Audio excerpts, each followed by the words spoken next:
We continue to follow the breaking news of the day. The Supreme Court of the United States striking down President Trump's global tariffs in a 6-3 ruling. The president slamming that ruling, vowing 10% global tariffs will be instituted under Section 122 of the Trade Act of 1974. All of this breaking within the last hour. I want to bring in former U.S. Secretary of Commerce to President Trump in his first term, Wilbur Ross. Wilbur, you've called the president's tariffs the most crucial policy of his second term. What is your reaction to this decision, and how do you think the administration should respond? Well, I think he made a very good response with invoking the new act, or the newly invoking the old act, but that's time limited.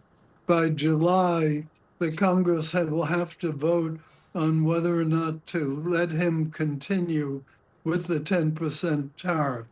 So it's going to become a congressional football in just a few months. And therefore, I think it will tend somewhat to weaken the very good negotiating use the president has made of it for a whole wide range of topics. You contend that, speaking of trade, the trade war with China may never be over as long as President Trump's in office, but that baseline tariff rates are actually going to decrease. I want to get your take on the other news of the day, the White House announcing that President Trump will be meeting face-to-face with Xi Jinping of China at the end of March. Yes, well, I think that's good. Conversation between the two leaders is probably the only way anything can get accomplished. But I think his position in negotiating with Xi would have been stronger without the Supreme Court ruling. So while they're the ultimate judicial authority, I frankly think their ruling is very bad public policy. You know, we were talking about this morning on Fox Business and throughout the day. You've got more than 1,000 companies that are filing lawsuits and have filed lawsuits against the federal government. These are major companies, like a couple of names: J.Crew, Alcoa, Kawasaki, Target, Walmart, Costco. And there has been a debate and a lot of criticism, to be clear, in particular after the New York Federal Reserve published a paper. This was 4 economists there that wrote that 90% of the tariffs are being paid for by U.S. businesses and U.S. consumers. Your reaction? Well, the economist said in the beginning that his tariffs would wreck the economy. So far, that has not proven to be correct. So the main thing the economists have accomplished is to be incorrect in their forecasts of the outcome. But I think the confusion that's going to come up will be not just over who gets the refund. Should it be the importer who wrote the first check? Should it be the distributor to whom probably part of it was passed on? Should it be the retailer to whom at least part was passed on?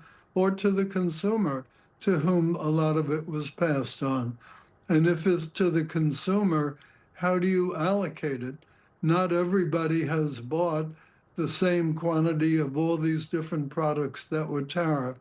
So I think there's going to be an enormous food fight, an enormous amount of litigation over who gets this huge amount, 100+ billion of tariffs. From a federal budget point of view, the 10% tariff that he's putting in under the new guidance pretty much will offset the damage that was done to the budget. So I don't think it will have a huge budgetary impact. And I think, therefore, the main thing is going to be confusion. And confusion in another regard. Think about it. Many countries negotiated benefits to the U.S., reduced tariff barriers because of him lowering the tariffs to the roughly 15% level.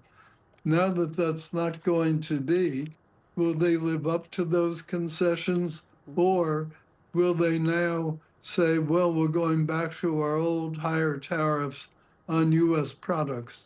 Nobody knows the answer. And my guess is each country will have a different solution. Yes, I think it's going to be a very long and messy court fight, first and foremost. Wilbur Ross, thank you so much for being with us today. Your perspective is invaluable. Thank you.